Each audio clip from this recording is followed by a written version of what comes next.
Well, good evening, ladies and gents. Welcome to Open House Ambition. Thank you all for coming on what's a momentous day for the football club. Tonight we're going to hear from some very important people. The club's Chief Executive Officer, Garry Cook, our infrastructure professionado, Nick Smith, and the Chairman of the Board himself, Mr. Tom Wagner. Now, before I hand over to Tom Ross, who's going to have us all believe that he's the most important Tom in the room, let's kick off the evening with a reminder of an extraordinary Easter Monday doubleheader.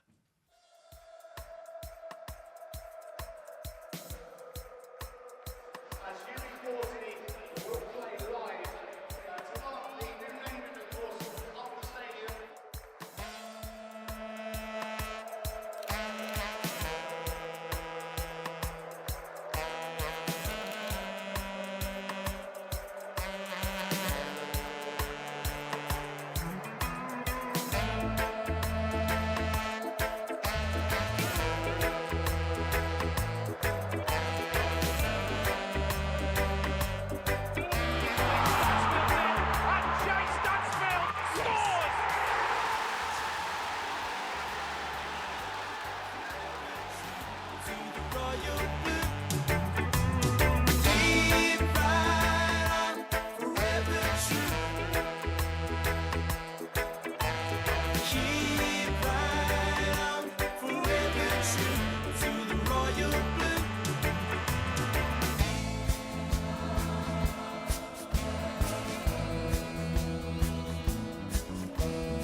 Brilliant. How good was that? Put your hands together. Brilliant. Well, as Dale said, a very warm welcome to the second open house initiated by the Chief Executive, Garry Cook, and with a very special guest tonight, live with us, Tom Wagner, which is great to see him here at St Andrews, Knighthead Park. Tonight, you'll hear from them and from the management about their plans and ambition for our club. Birmingham City is now the epitome of a club with genuine, realistic ambition. We've all heard words, haven't we, in the past? Been made promises that remain unfulfilled to this day. There'll be no rhetoric, though, just exciting, detailed plans to make this club greater than it's ever been in a 149-year existence. That shows real, genuine ambition. Today you'll hear how Garry and his team, supported by the outstanding owners, will take our club out of the shadows and into the era of positivity and success. Anybody remember the old badge on the shirts, the motto? Forward. Never been more appropriate than it is today. Making us into a club that we can be proud of. They'll be pursuing excellence in all parts of the club, a club that means so much to us and to our children and to our grandchildren, as it did our parents and our grandparents.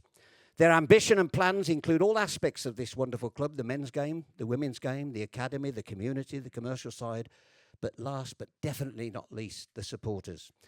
As Dale said, you'll be hearing from the Chief Executive, Garry Cook, from Nick Smith, the Head of Infrastructure, and from the owner, Tom Wagner, who will detail for you what was announced today to the media. Then we'll hold a question and answer session, and whatever is on your mind. I know there was talk before that they wanted the questions in writing. Tom Wagner said no. He wants you to have a free-for-all, ask whatever question you want to ask tonight, and I think that's brilliant as well. Where is he? Where's Tom? Thomas, show yourself. Thomas Smith, he's going to be coming round with the microphone. And if you tell us your name and ask your question. Try to be succinct, though, if you could, because we want to get as many fans in as we can before we finish. Just before we start, though, I'd like to, if Tom and Garry don't mind, go off script a little bit. Like many of us, I've seen and interviewed many owners, some who tried but didn't have the wherewithal, some who promised and didn't deliver. And yes, we've had some who, to be honest, run our club into the ground. In my 60 years supporting and reporting and commentating on this club, I can honestly say I've never been more excited about the future than I am today. Tom, I wish you'd have come in 12 years ago. 3 home games to go. We need to make St Andrews, Knighthead Park, as vocally hostile as we can. I was in Steve Bruce's dressing room. Sir Alex Ferguson said to me, "We don't like coming here because it's so hostile, so intimidating." And he added, and I've been to Galatasaray.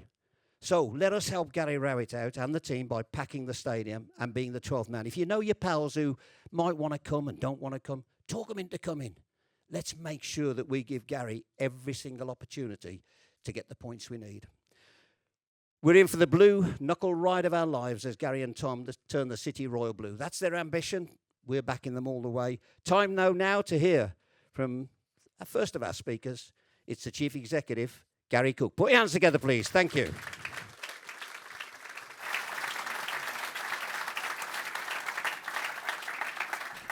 Thanks, Tom, and welcome to every one of you.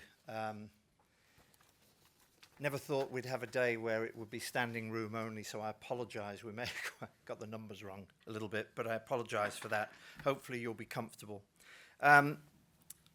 First of all, after 30 years in the sports industry, I want to say this is probably one of those days when you'll look back, hopefully, in many years and say I was there.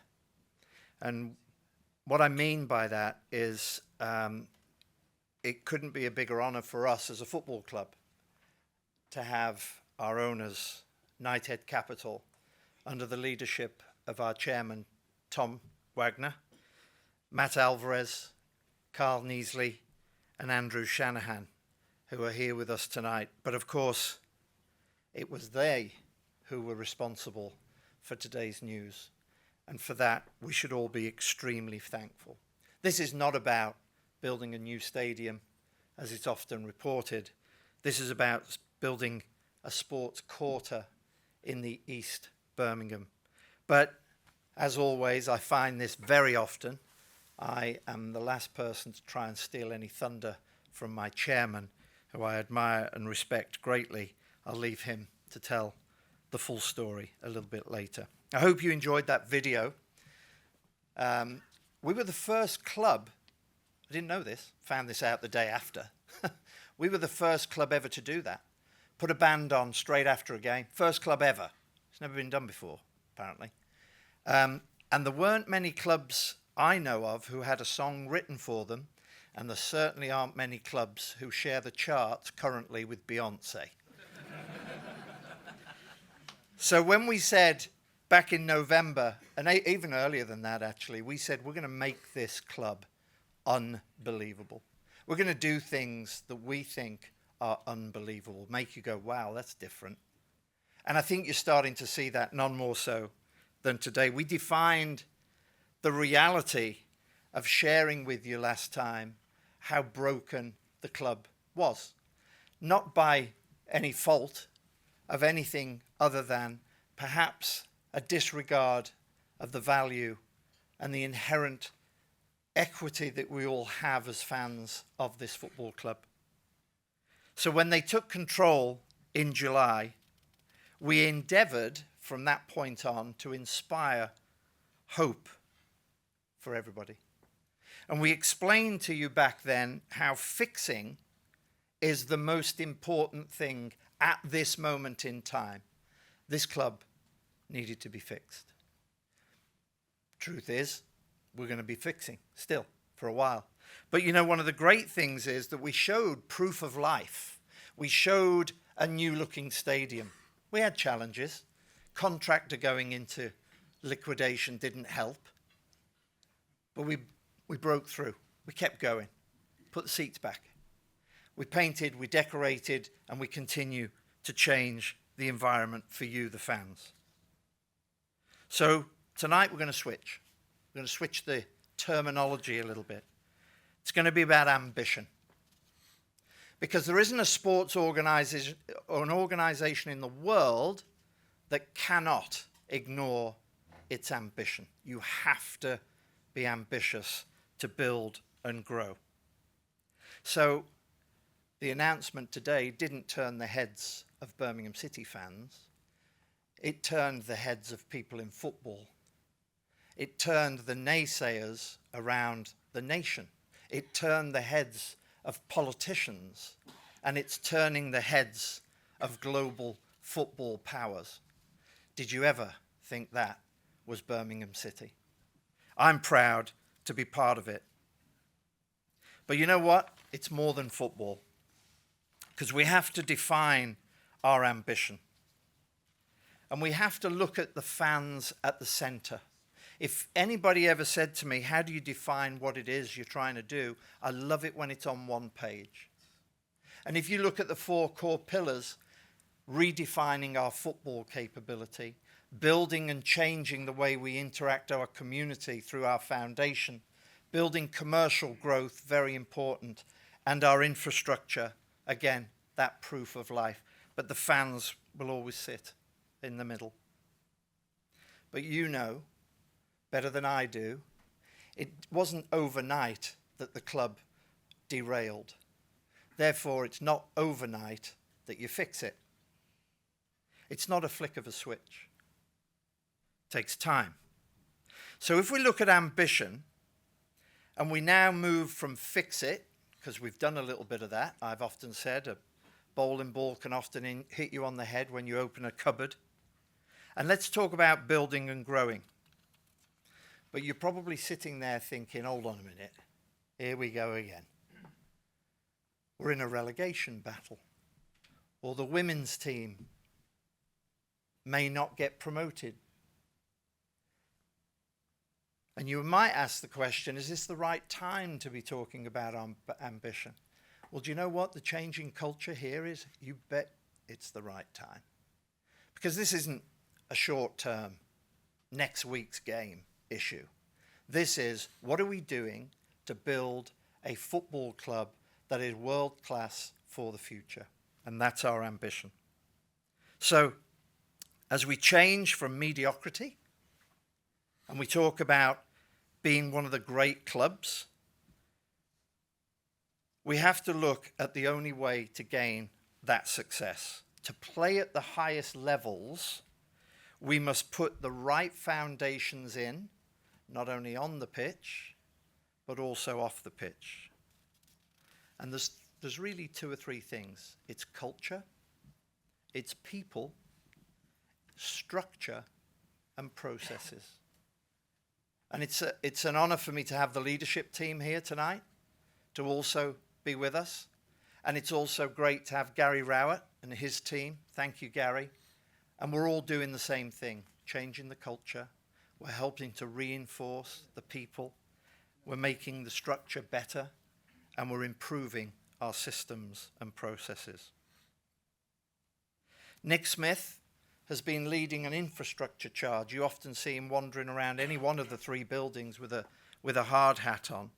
And he's going to share with you some of the great work that he's been doing here at St Andrews, Knighthead Park. And we want to make it an important place, as Tom said, and an important fortress for us and for our players and for our teams.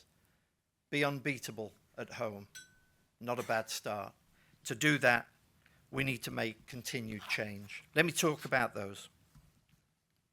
I'd say we've probably got 5 things that we're working on all the time, but 5 of them will start to look at football, right?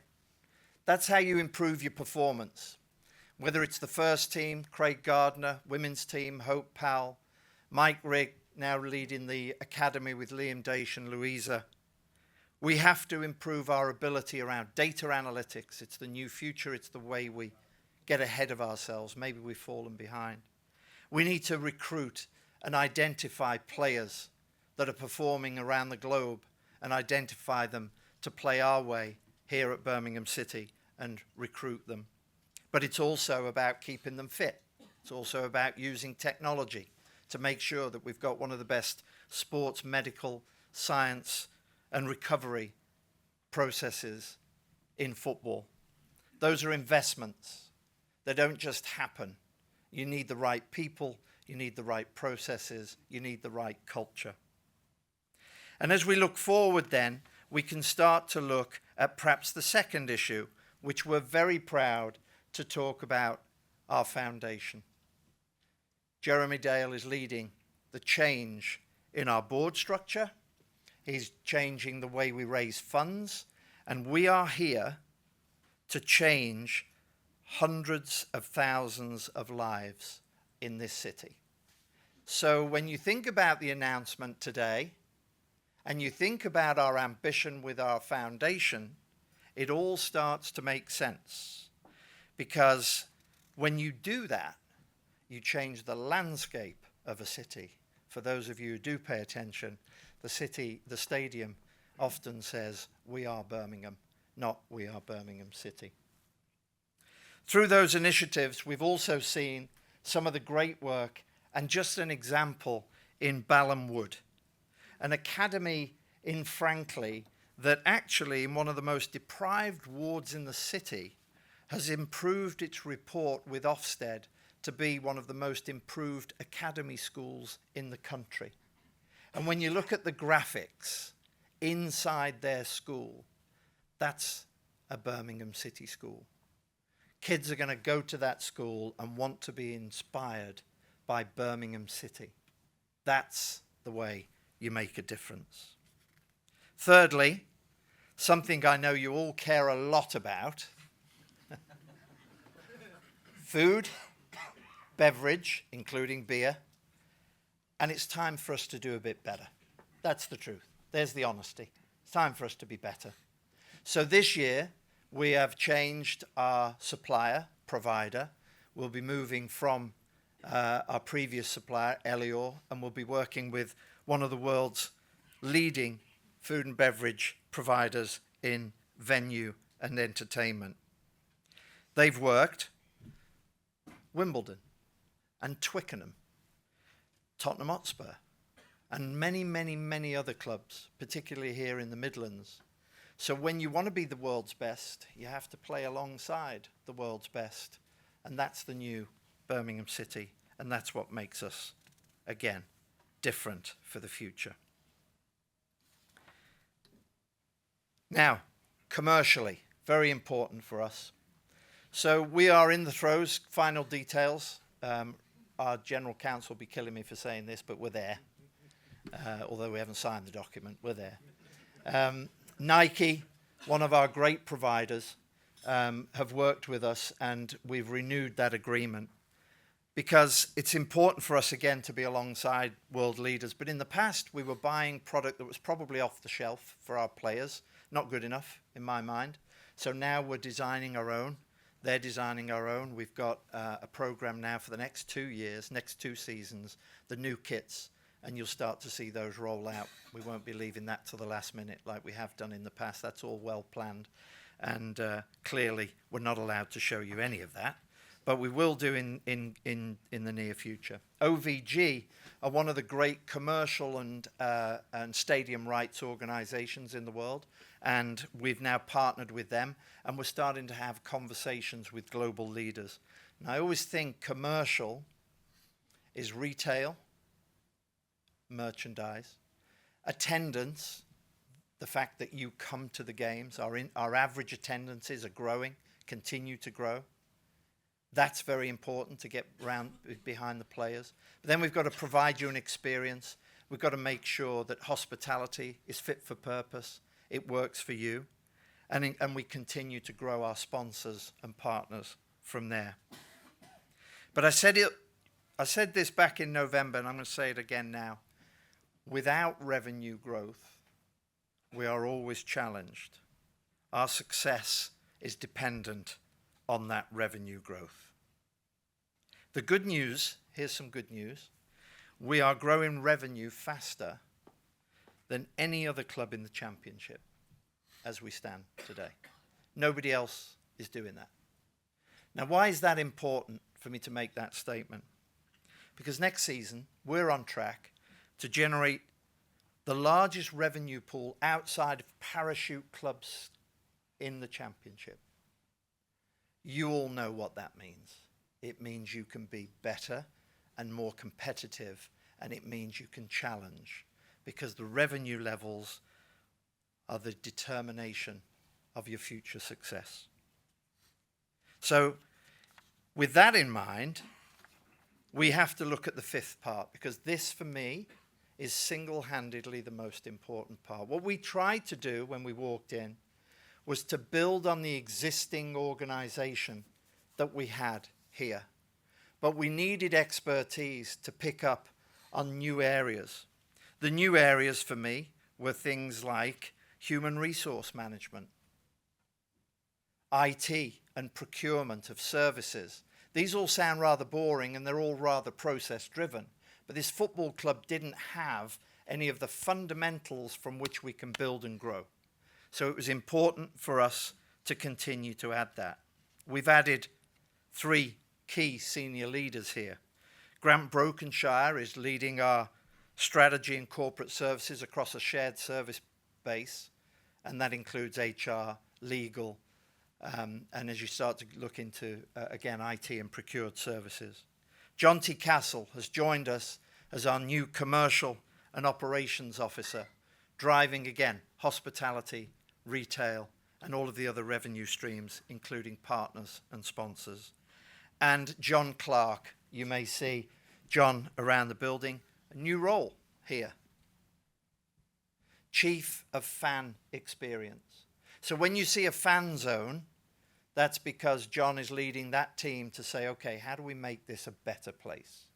And you'll hear Nick talk more about that as we go on. We want you to come to this football club to support the team, but have a good day. Most important, and it's different. But the area that I want to just sort of close on, actually, is our academy. I just want to say a couple of words on our academy. We announced Mike Rigg to join our academy, and as we start to look at the performance, we always sort of join, we do focus on our first team because that's where everybody pays attention. But you know, you don't support the football club as its first team. You support the football club. It's the Birmingham City brand. That's what we all love. Now, the difference is these guys are flying away with their division, under 18s. So much so that last Friday, all of the under 18 players, and as one of the fathers I was talking to him earlier, all of the under 18s were given their first professional contract. Every one of them on Friday. Could you imagine being in that room or being the father of one of those boys? Your first professional contract, you can ask Craig Gardner, Gary Rowett, Robbo, any of the others in the room who have played the game, that's the day you remember. And Birmingham City is delivering that day. Your future is now in our hands.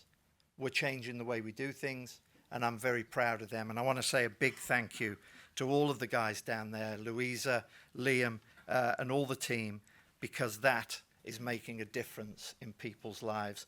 And the under-21s continue, again, to show the way in their division.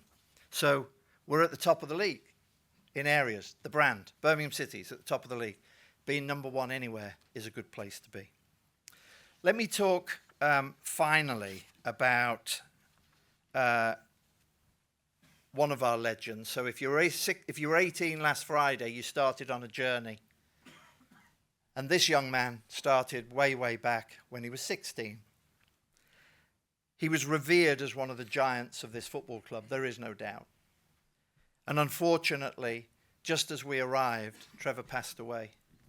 And I think it would be very sad if we, as football club, just moved on and forgot Trevor Francis, because he was the epitome of what everything that we stood for, which is, as a young man, he scored 4 goals as a 16-year-old on his debut. So we've created a Trevor Francis Memorial Committee, including Tom Ross, Jasper Carrott, and John White. With a few of the team, we're going to be creating events and opportunities to remember one of the greatest players. And as Tom starts to roll out some of the ambitions and plans, we will never, ever, ever forget the heritage of coming up on 150 years. One of the reasons, there have been some joys, but there have been plenty of sorrows. And for all of those who have been on that journey, we must remember them. So we're commissioning a larger-than-life statue of Trevor, which will be rolled out in 2025. We have a friendly game in the summer with one of Trevor's former clubs, and you'll hear about that more. We've got a concert at the Birmingham Town Hall being led by Jasper Carrott, who reckons lots of his friends and colleagues in the industry are coming back out to celebrate Trevor, who was loved by more than just the football community. And we're also planning Trevor to continue the BCFC foundation work by building in part of Trevor Francis's foundation, again, to remember the man. And I think that epitomizes the heart and soul of this football club. But I understand wholeheartedly the passion that we have for this club. And I just want to say that sometimes, you know, the criticism is good because it makes us better and we expect it. And I don't expect anybody to stop criticizing us. But you know, one of the key things for me is we're strong when we're on our own, but we're really strong when we're together.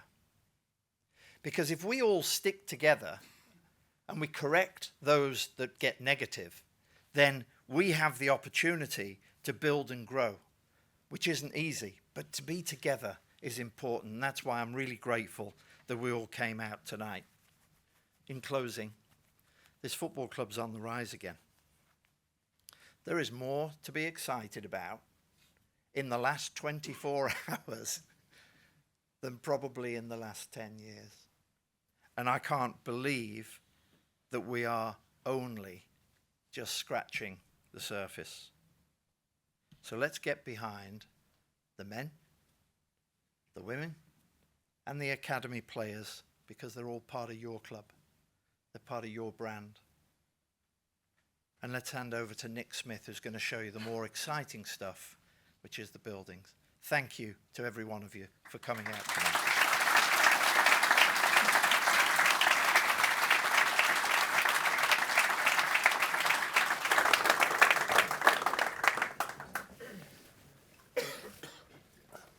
Thanks, Gary. Hi, everyone. I'm Nick, Head of Infrastructure at Birmingham City Football Club. Before I go into our growth phase, and I just wanted to quickly recap on the significant capital investment we've made over the last 8 months and the achievements that this club and the team here at Birmingham City have made. Last summer, we entered in a phase that we called within our leadership team Proof of Life. And this was about us setting out our strategic direction, setting out the ambition of the club. We delivered 52 projects with an investment of over £12.5 million. Some of it you've seen a lot of when you've come to match day. New pitch, new stadium, new branding. In fact, we've updated the branding recently with Knighthead Park. The players have had new change rooms. There's been a complete revamp of the stadium and created a fantastic match day experience. We moved on to that into the last the last 6 months where we've moved into a fix-it phase. Gary briefly introduced some of that, and where we have delivered 34 projects and a further 6 million.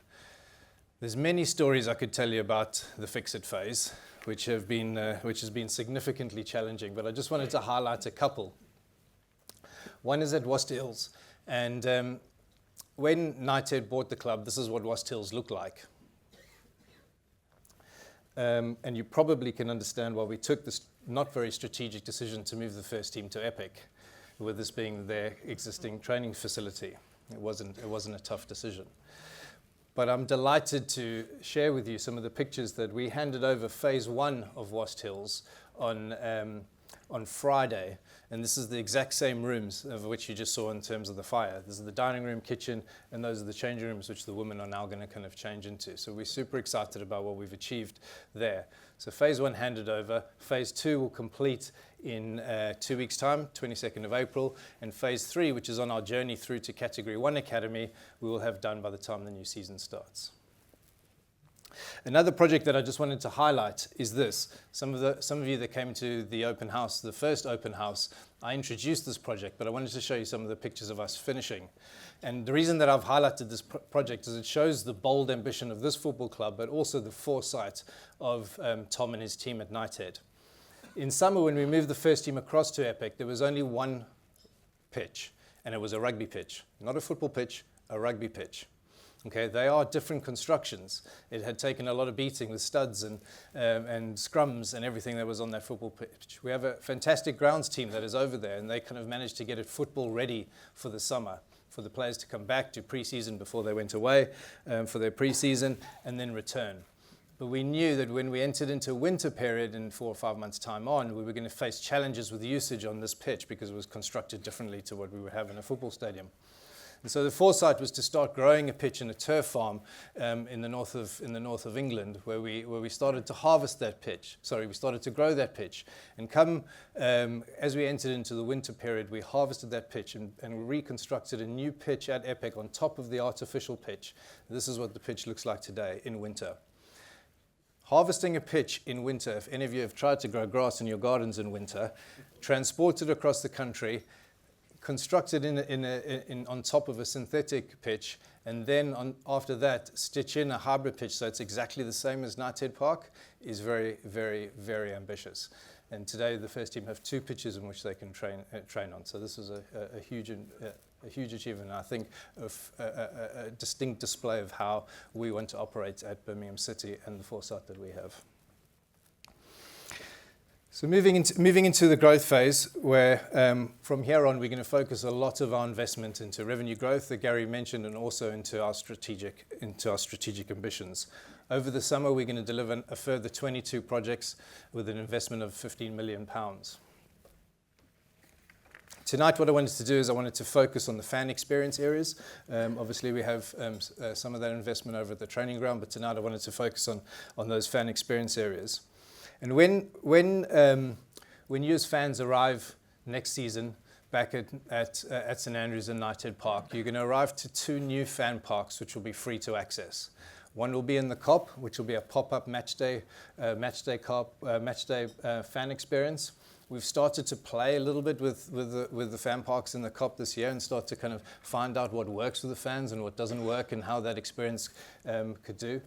But in addition to the fan park, we are renovating the retail shop, and the reason I tell you that is that we're going to reorientate the retail store so that the front door of the retail store faces the COP front entrance and the fan park. So we now start to create this adjacency of energy and activity, and also can drive our non-match day and match day fans to the shop, and you actually know what that little grey building on the hill is, and so we can get kind of fan access and fan movement between the two. In addition, we're going to kind of build this amphitheatre so that fans are able to go there, meet, congregate, and then whilst we're putting on entertainment on the stages and we have huge energy in this area, people have got somewhere to sit and meet. And then using the ribbon to connect the shop to the stand, we through infrastructure will create this hive of activity and entertainment, pulling the shop and the fan park together at the front facade of the COP. So these are artist impressions of what we're going to start to develop and work through in the summer. Onto the main stand car park. This is our second and will be our permanent fan park. We will have over 1,000 people per match day being able to attend this fan park. And over here we will welcome families. We have a kids play area.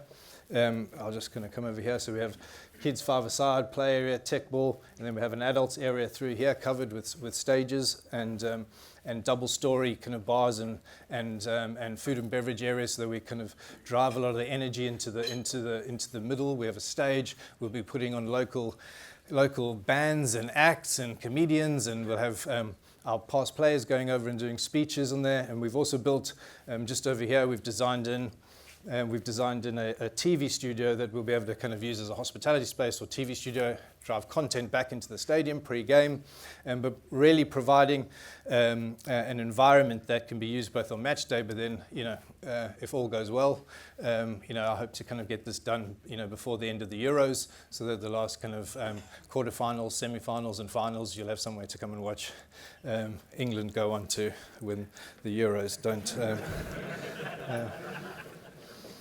So here's some more arts impressions. You can see the double-story hive, and you've seen a lot of kind of images from box towns and places like that on the TV when they report pre-game. But we're going to have our own here.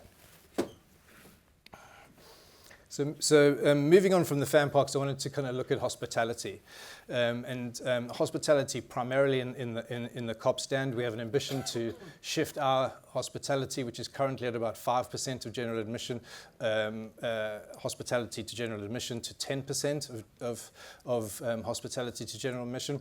But it's not just about the numbers. What we want to do is to provide much more increased access to hospitality by creating increased tiering of options for people to buy into hospitality, different price points, but also unique experiences. At the moment, it's fairly homogenous. You know, what you kind of see and get in here, you can see and get very similarly in Legends, you get similarly in Boardroom, etc. We set out our ambitions, as I showed you, our ambitions with the Alliance and Reception, and a lot of you that have managed to get to experience that, you have kind of seen our direction of travel when it comes to hospitality.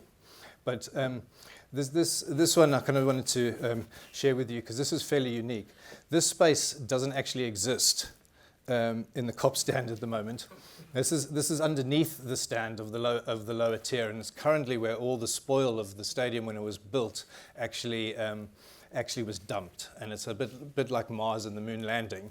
And we're going to kind of go in there before the end of the season and suck it all out, and we'll create an area which now kind of allows us to provide what we're calling a GA plus, and this will take about 300 to 400 fans and create a beautiful, what we're calling working title at the moment, box to box, which is a huge long bar. The size of that area is pretty much in St Andrews from the box to the box of the football pitch, hence the name box to box. We keep things fairly simple when we're building here. But once again, we'll have stages, we'll have retail stores, we'll have bars, and very easy to access, lots of beer pumps, and we'll be able to move people through very, very quickly. On to the next area. This is our working title at the moment, which is True Blue. It's currently called Happy Abode. We're calling it True Blue primarily because I can't get that song out of my head since last Monday, and hence it's called True Blue. But we're creating a much better area outside of the current Happy Abode. And if you know this area, Happy Abode now, it'll connect very cleverly into the fan park that will pop up in the COP. It's in the same area, so that's kind of how that'll work.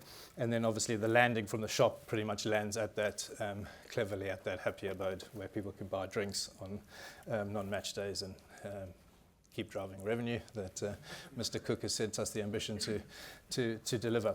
But in addition to here, we're starting to introduce kind of more unique, not unique, but you know, where hospitality is moving. You've got kind of click credit cards, self-pour, you know, starting to move into areas as to how we innovate and give people much better access, speed of access to food and beverage, and make the experience just much more kind of open and welcoming. Next area is this lounge is called Chuckers, and you're actually sitting in it at the moment. I know it looks a bit different on the screen, but this is what we're going to transform this space that you're in right now into Chuckers. And Chuckers is our kind of working title. It's going to be the first area that we kind of have a commercial partner develop into this, but this is setting out our ambition. So this, you can start to see that box to box is our kind of base level hospitality entrance, kind of creating a new warm space, and then you can start to see the level of quality as we shift up and creating different experiences in our hospitality environment. And then this is our boardroom. So this will be our second tier product from the Alliance coming down. This is currently, if you bought a ticket in the boardroom, you're probably sitting at a table in a corridor with lots of people walking past you all the time, which is not the best experience or value for money, I would say, in the world of sports and entertainment. And so what we doing here is creating an area which you know, obviously has a beautiful bar that people can set up, but multiple seating solutions. So we are shifting away from kind of skyboxes, and I'll show you that in a second in the Gilmeric stand, into much more modern lounges where people can come and network, and we can share atmosphere, we can share entertainment, or we can share environments and networking. And then once again here, innovatively, we're going to knock back underneath the stand, and there's multiple of these kind of booths that kind of go back underneath the stand, and they become kind of private dining. So we have a self-contained box, but kind of part of a much wider lounge and a network. So giving people opportunity to get that private dining with their family for a special occasion or for a corporate hospitality, but also having the ability to come out and bar and network and have fun with other people. On a match day experience. So this is the look and feel of our boardroom club. On to our show box. If any of you walk through some dust on the way up, it's because we've started this one. And this is our show box. So this is the development now of our sky boxes. And this is in production. We will have this finished for the last home game of the season. And the unique area from our show boxes is our people that have been buying our sky boxes have often said that they feel disconnected on match day away from the atmosphere. The atmosphere is so wonderful outside in the bowl that because we have closed off glass and the seating's on the inside, they kind of miss that environment. So in here, we've created sliding glass windows, actually, not doors. Sliding glass windows, which will allow them to open up and feel that match day experience throughout the match, but still stood inside in the warmth. And on to Gilmerick. This is probably the biggest change of a suite. So this is now made up of multiple boxes, and probably some of the worst designed boxes that I've ever seen in a stadium, and I've been to a lot of stadiums in my time. And so we want to move away from sky boxes in the Gilmerick and move to much more lounge. This will be a large lounge across the whole end of that stadium, of that stand, sorry, and we'll have the ability to subdivide for different conference and events.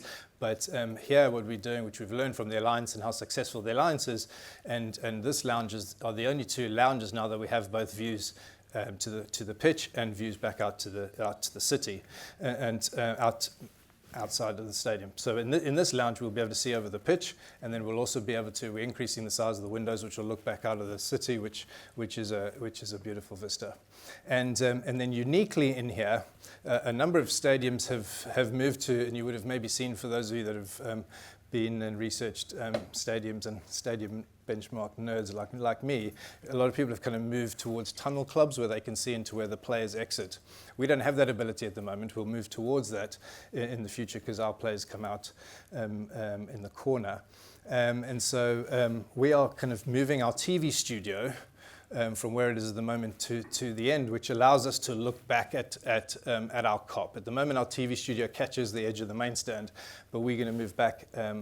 We're going to have our TV studio be able to see to the cop, which is much bigger, shows off our brand much better as to who we are and what we want to be.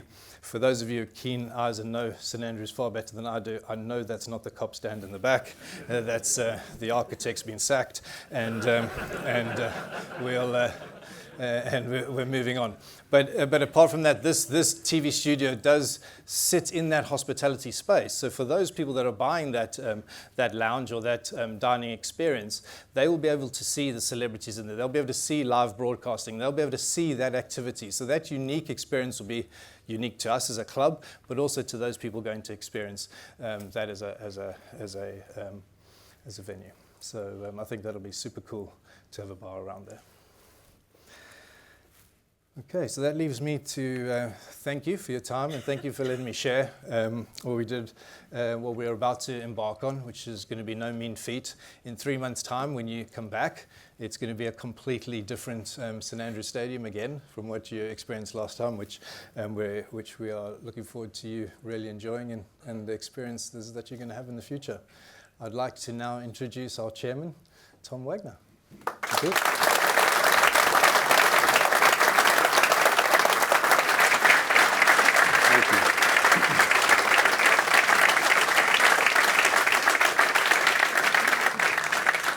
Can we go back to that image of the kitchen just for a second? That might have something to do with where we couldn't currently sit at the table.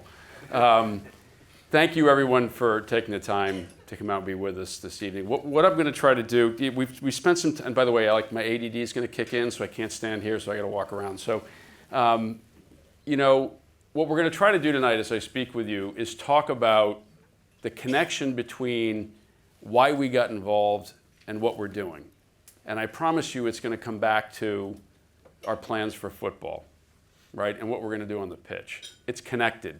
And it's important that you finally hear it from us and what we're doing, because there's been a lot written about it, and not all of it's accurate.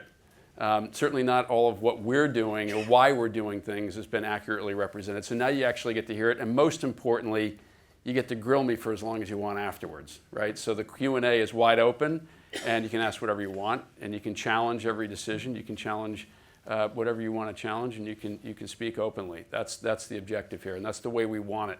That's the way we want the relationship with you. So give me a few minutes to go through it. I know you care about football. I know you care about what the stadium's going to look like and all that stuff. We'll get to that at the end, but I think it's important to kind of walk through the progression. So first and foremost, really, we thank you for your time. We know your time is precious to you. It's important to us. We appreciate you taking the time to come and be with us this evening. We appreciate all of those who are watching at home or sneaking a peek from work, hopefully not while you're driving. And we appreciate the commentary. We see you, we hear you. You know, we pay attention to the things that you say. I read almost every social media comment. I'm keeping a list, by the way. And so, you know, this is your club. It's your club. It's not our club. It's your club. And what you feel, what you believe, what you want to see happen is important to us. Now, I think to some degree, there's this compact. You've entrusted us with it. You've asked us to do right by you. You've asked us to do right by the club. For yourselves, for your kids, for your grandkids, that's how we think about it. A lot of people ask me, you know, what's this experience been like for you? I promise you nobody in this room is more upset after a loss than I am. I promise you. I can't sleep. It ruins my day. My wife leaves the room. You know, there may or may not be broken iPads in my home. So, you know, it wears on us because we feel this sense of duty to you. And that's not BS. That's the truth.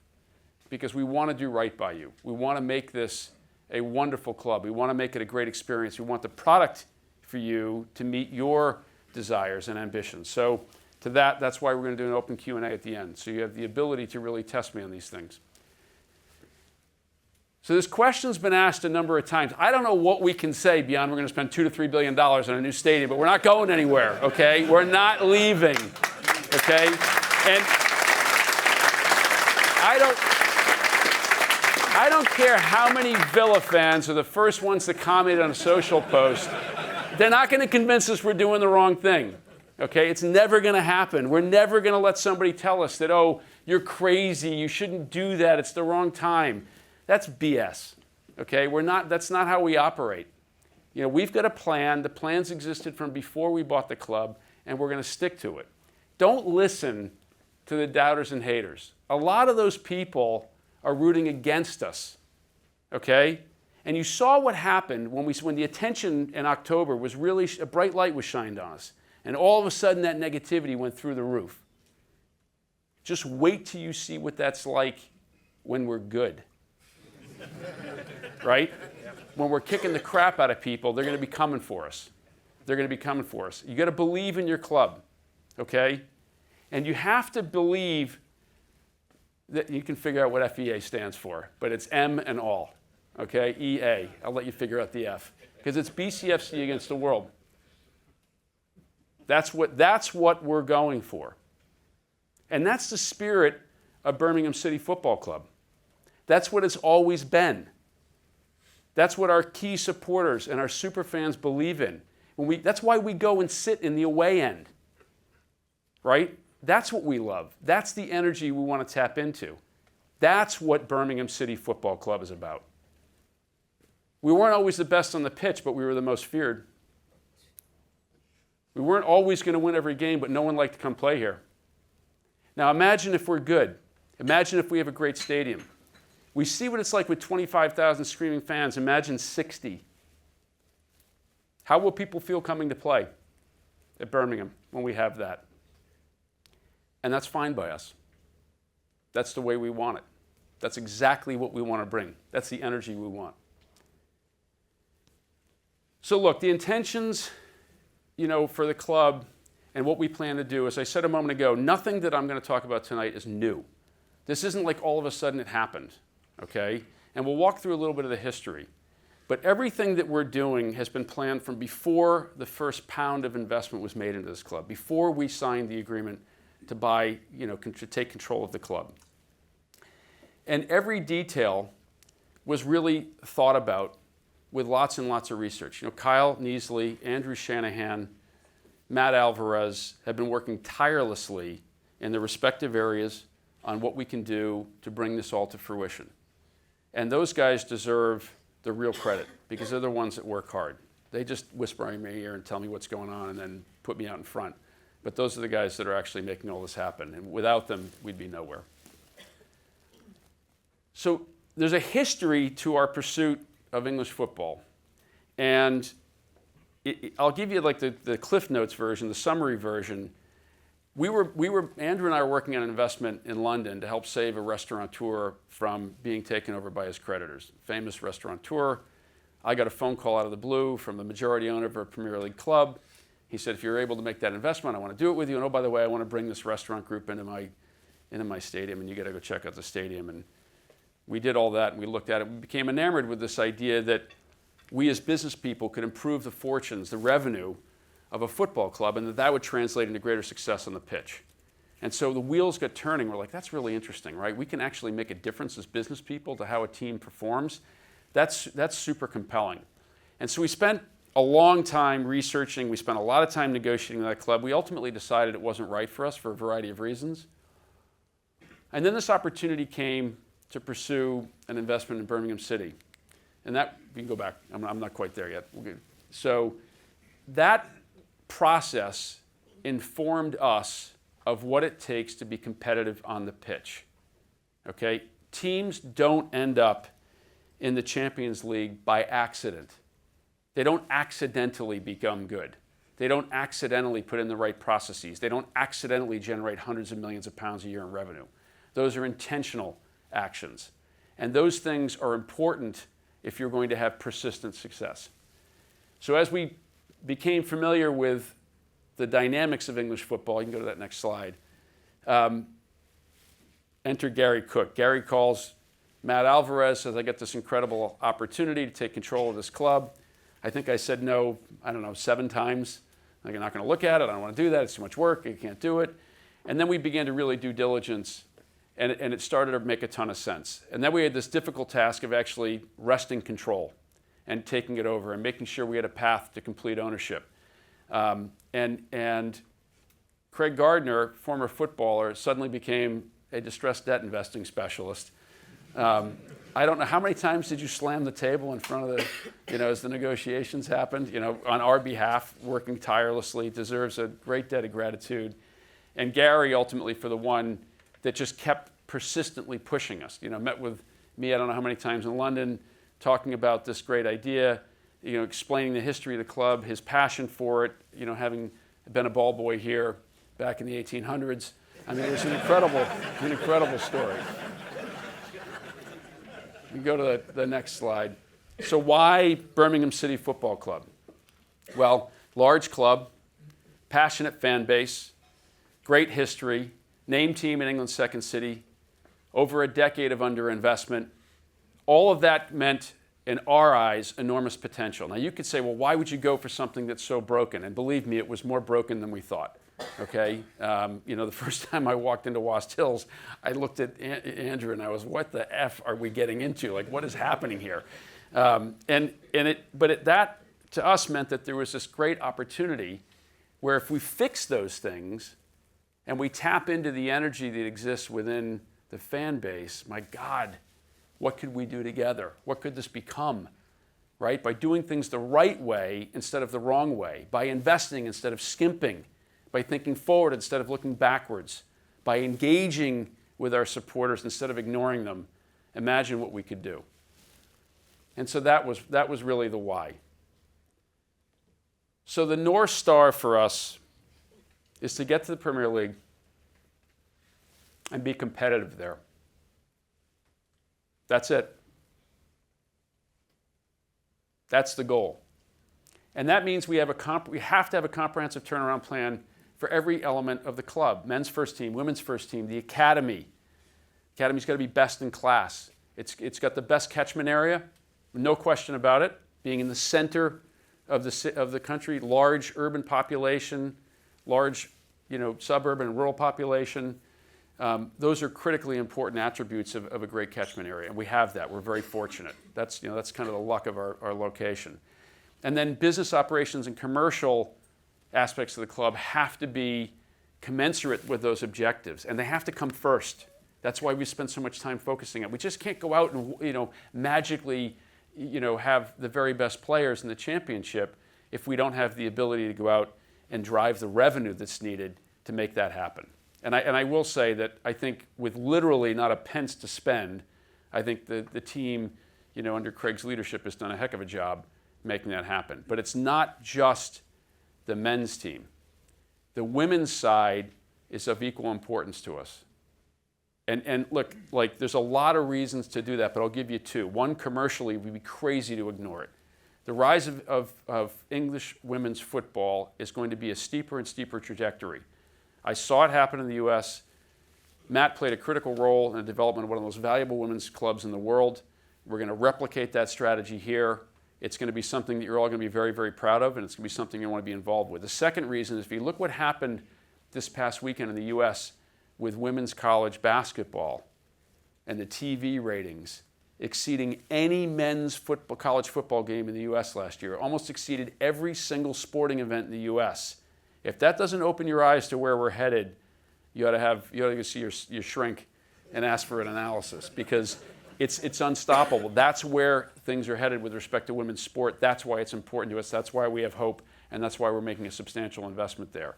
And that's something that I promise you might not be on your radar today, but will be very, very soon. So to get to lasting success means we have to materially increase our revenue. We need a sustainable plan to commercialize the club. What does that mean? That means commercial partners that are willing to spend money just to be affiliated with our brand. That means they want to be a part of what you represent as the supporters of the club. That means we have to improve the product that's presented to you and the other supporters in every way. Every element of that product has to be better than what you've been delivered before. And that's why we spent so much time tonight walking through what we're planning to do there. Because by driving that revenue, we can then turn around under fair play rules and spend it on our side and improve the quality of what we're presenting to you on the pitch. As part of that, it's making Birmingham City Football Club a global, recognizable brand. You go to New York City, you go to LA, you will see people wearing Birmingham City kit on the street. And I don't think they really know what they're wearing, but they think it's... They will. They will. We don't want to draw too much attention to it, yet, but they're going to figure it out. And that's why we've got the 5 strikes in the front of the kit, right? There isn't a cooler jersey in football, I don't think. I mean, it's a hell of a lot better than an insurance company, right? And so if we can continue to do that and make this something that people want to be associated with, want to be affiliated with, that's a way for us to grow the product that we're presenting, and that drives revenues, okay? And I'm sorry to keep coming back to that, but your mind, revenues, better play on the pitch. So every time I talk about revenue, it's just my geek speak for more money for players, okay? So the revenue progression in our first year of ownership, it's less. We struggled to do £20 million last season. Our goal for next year is to do more than double that, and we'll get there. That'll put us, just a bit below the clubs that are at the bottom tier of those receiving parachute payments. The season after next, we'll be right in the middle of those clubs. That's never happened before. No one has ever achieved that level of revenue without receiving parachute payments. It's a first. All of these things you've been hearing about are what's driving that. Now, why is that important? Well, if you look at the data over roughly the last decade, roughly, someone's going to post about this later, say Tom wasn't exactly right, he's off by 0.2. Roughly, if you have that level of revenue, your odds of promotion are 1 in 4. If you don't have that level of revenue, your odds of promotion are 1 in 16. 4 times more likely to get promoted. Those are the long-term averages, okay? And I think if we were to really analyze the data and look at the progression of revenue on an upward slope and the momentum that you get, the odds of promotion are much, much higher than 1 in 4. So that's why it's important for us to hit those revenues levels. That's why, and by the way, by driving the level of media interaction that we have, generating tens of billions of dollars, tens of billions of impressions. We're not quite there in tens of billions of dollars of revenue yet. We'll get there. Tens of billions of impressions. We're able to do the sponsorship deal that Knighthead did with the club, right? Tied to those media impressions. Why? Because there's a marketplace for that. There are $3 or $4 trillion companies that sell impressions for a set price. So we were able to point to that and say, this is the value that we're generating by creating that level of interest at the club. That also grows the brand. So there's multiple reasons why we want to do that. So compete with those parachute teams in 1 to 2 years. And when we get promoted, our total revenue falls mid-table. So we're not one of those teams that's in a yo-yo, up and down. We go up, we stay up. That's what this club deserves. That's what you deserve. And so to get there, we have to plan for it in advance. Now, growing revenues does not mean ratcheting ticket prices up. That's not in the plan. Nobody's ever had success by saying, oh, I'm going to go and I'm going to charge more. That's going to work, right? We'll start by charging more. No. You've got to create a brand and a product that attracts the commercial partners. That drives the most increase in revenue. That by far is the biggest. Putting forward a product that represents exceptional value to old fans and new fans. The old fans will say, I can't believe this is unbelievable. The new fans will say, you know what, that's worthwhile, right? And the reason is when we're competing for people's time, we're competing against the likes of Apple, Netflix, Google, Amazon. They're putting out product that people could otherwise see. And what we want is a product that competes with that head-to-head. Because what's the great thing about the experience of going to St. Andrews at Knighthead Park? It's an assault on all of your senses, right? That's what makes it special. It's that analog experience. It makes it better than a digital experience. But we've got to make that product as good as we possibly can so that people believe that they're getting good value for money. We need to earn your time and attention. So how do we make it happen? We've got to be creative. We have to think differently. Undefeated is a good example. I talked about the Knighthead sponsorship. We've got to attract new commercial partners to a great story. You're a part of that. I'm going to get to that in a bit. An intense focus on growing the club's profile. We've got to be bold, take risk, and never quit. And that's why we're willing to make an investment in a new ground that's more than just a stadium. So let me just say at the beginning, we love St. Andrews. It's definitely an acquired taste. The first meeting I had here was memorable. I won't go into the details. Garry Cook had one of the funniest lines I've ever heard in a business meeting ever. Maybe over a pint at some point. I'll tell some of you off the record. But there's something special about this place. And that's particularly true when it's full.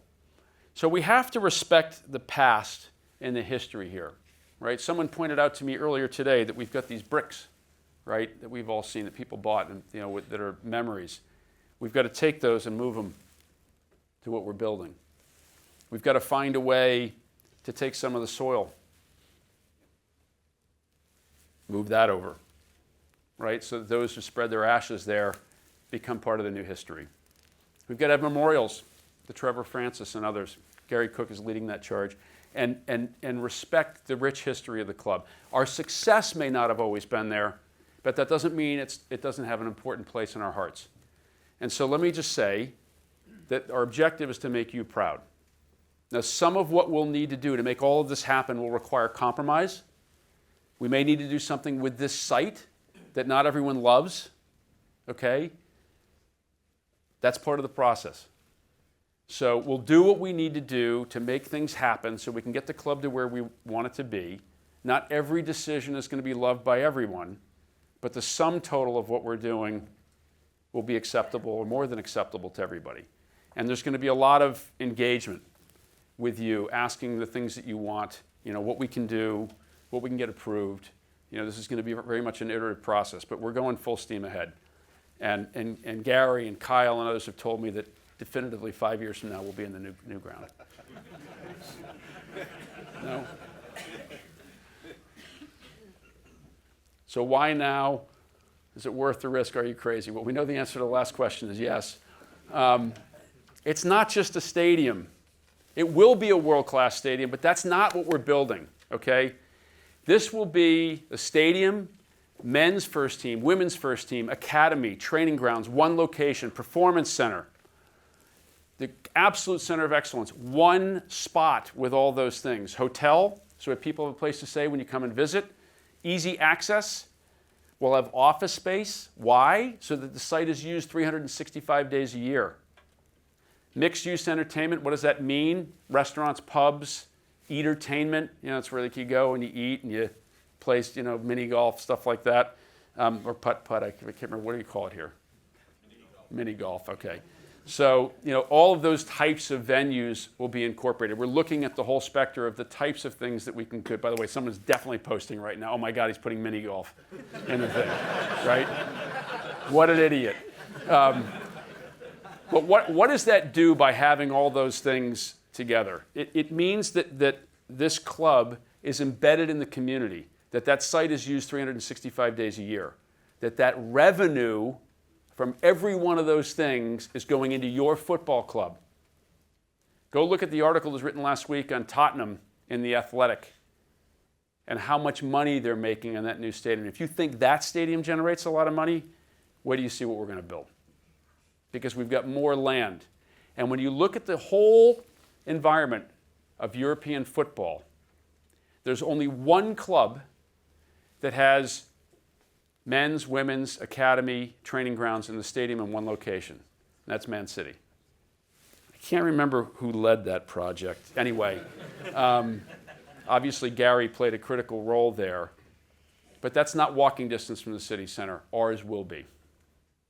And that's in our neighborhood. That's embedded with our fans. That's a game changer. Ask an athlete what it means to have your training facility where your stadium is. Ask what that means from a home field advantage. Ask what it means to have thousands of people coming to that location every single day for work and entertainment. It's a natural progression for them to come on match day. It's a natural thing for them to cast away their old club and become Birmingham City fans. Or if they're not a football fan, to become one. All of the students that come through this great city every year, where are they going to go? Where are they naturally going to go? Well, they're going to go to the place where they have entertainment, where they have great memories, right? All of this very intentional. Buying the wheel site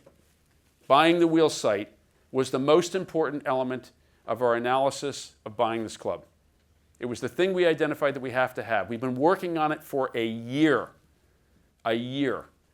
Okay, and the reason you had a midnight release last night is because we released it right after we got it done. I mean, like we literally, the news hit, we're like, okay, let's get it out and post it. But the reason that we wanted to make the announcement as soon as it happened is because we couldn't believe we kept it reasonably secret for, I think, 50 of 52 weeks that we were working on it. And it was, maybe the worst kept secret for the last couple of weeks. But it's bigger than what you all thought. It's not just about the stadium. It's about much more than that. And I promise you, there'll be nothing else like it anywhere in the world. So what will it be like? Well, everything that we're focused on is a fan experience. Loud, energized, a hostile place to play. That hub of activity, entertainment, retail, office, all of these things brought together. So this is a place that's got tons of energy all the time. This isn't just used 20-odd days a year. This is used all the time. And lots and lots of people, and again, we keep saying this, but world-class in every way. So why spend the money on the stadium? Every pound and pence of profit goes to the club. Diverse revenue streams, elevate the club and its profile. And quite frankly, our club, our supporters in this city deserve it. We can make it, and we will make it, economically viable, both as it relates to our investment, but also under P&S rules. We can do this. This is not some pie-in-the-sky thing. I got Kyle over here sweating the details. He assures me that this is all possible. I trust him.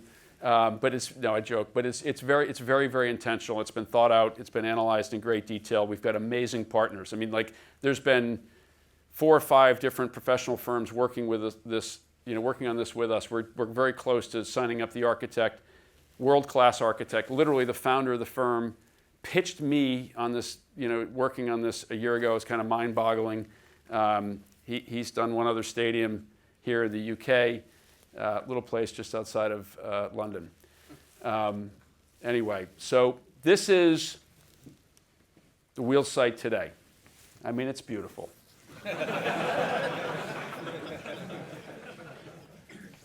And I know you're all going to be sad to see some of this go away. And I'm sorry, by the way, I'm a huge motorsport fan. I'm sorry that we're taking away some of the motorsport stuff. We'll see what we can do. Maybe there's another opportunity for us to do it elsewhere. Don't hate on me for doing that, but this was the best site for us. So the next image I'm going to show you, don't do it yet. Don't get wed to this, okay? Because we've got to go through planning, but I think this will give you an idea of what we're looking at.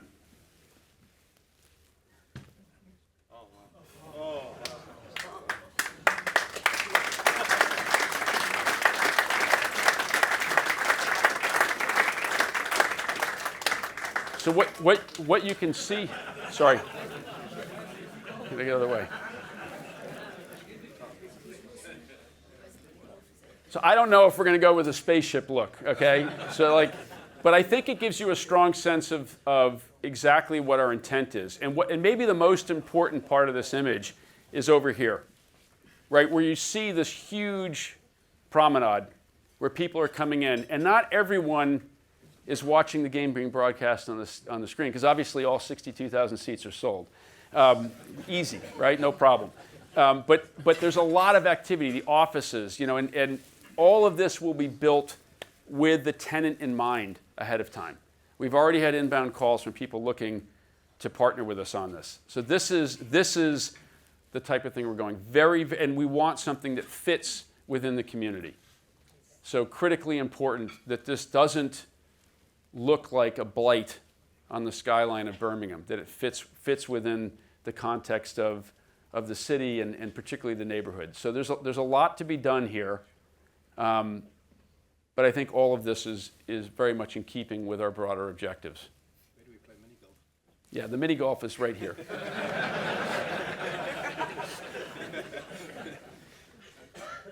Okay. So this is maybe the most important part of today's discussion. Okay, who here thinks you can influence the outcome on the pitch in any game as an individual? Damn, you were supposed to not raise your hands. I was so set for the next line. So you're exactly right, right? When we sell out, we win. 5 sellouts this season, 5 wins, 15 points. By the way, that's a pretty large percentage of our total.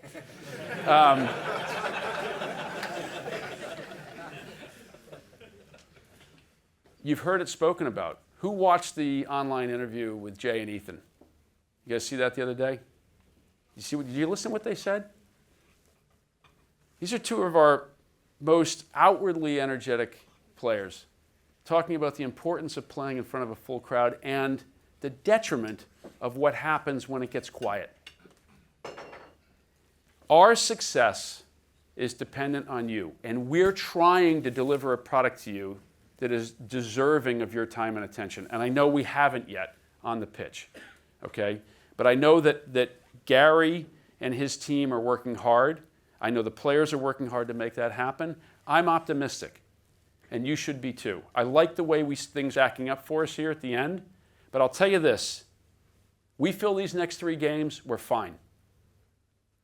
There's not a doubt in my mind, these next 3 home games. Not a doubt in my mind. If we can get folks to show up tomorrow night, and you're the influencers, right? You're the people that are out there. People listen to you. You convince them to show up tomorrow night, good things will happen. Because history tells us that that's the case. You're hearing it from our players. You're hearing it from our coaches. And so let's show our side how much we care. Let's show them that this is important to us beyond just the words that we write and post, beyond just what we say, but in our actions. The vocally hostile, and I don't mean by yelling at people, but the loudness of what it's like to play in St. Andrews, with the passion of our fans, makes it brutally difficult. Have you watched what happens when it's loud and our guys are playing on the front foot and they're being aggressive. We saw the result of that. Jay Stansfield worked all season long chasing back to the keeper, all season long, and he got one. He got one. With a little bit different luck, that was 1 or 3 points. Working all season, and then gets one, right? I think for us it's similar. Cheering, bless you. Cheering for them, and then it has an impact. So my request, my only request of you will ever be, give our men and women the benefit of the doubt. Make an effort to attend. I know weekday games are hard. We're already working on how to make it easier next season. We're going to try to utilize wheels to make ingress and egress easier for you. We had to buy it first. We couldn't use it before we owned it. So remember, we've only owned this club for less than 9 months. It hasn't been that long, so we're working on it. But I think a little bit of sacrifice, particularly in these next 3 home matches, is important. I'm begging. So yes, I'm begging. You can post that. Tom Wagner begged. Won't be the last time. So I think we do have a huge impact, and I think it's important. And so that's my request of you. One final thing before I get to the last slide. I'd be remiss not to say that we're all keeping Tony in our thoughts and prayers, in each of our own way. His energy and spirit towards this club and its success are unbelievable. We wish him nothing but the best. Obviously, something none of us saw coming, and something that's more important than anything else that's happened this season. Period, full stop. So I'd be remiss not to mention that. We're keeping him and his family in our thoughts and prayers. And as much as I feel very fortunate, thank you.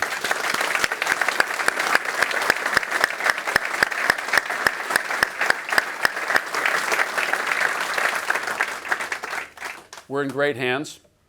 We have Garry and his team, working hard with our players. It's be the first time this season that for 3 consecutive games, I think we'll field the same starting team. I hope I'm not getting out in front of anything there. Maybe, I'm not sure. Not decided yet.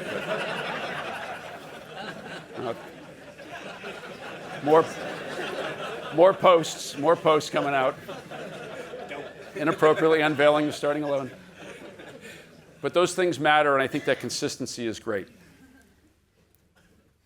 I think it's important to understand that this journey together is just getting started. I go back to what I said at the beginning. We're not going anywhere. We're not quitting. It's my biggest fault by far is I don't quit. I don't know when to stop, to a fault. But I think it's important for all of us to remember it's us collectively against the doubters and haters. They're against us. They don't want us to succeed. Sometimes it's cool to be negative because then you get to say, see, I told you. Yeah, I knew I was right. They suck. But together, we're not going to fail. We will not fail. It doesn't matter what happens. Where we end up from today, looking out 5 years, is the same, irrespective of what happens over the next 3 days, 3 weeks, 3 months, even 3 years. The end goal is going to be the same, and that is a place that we all want to get to. So thank you very, very much.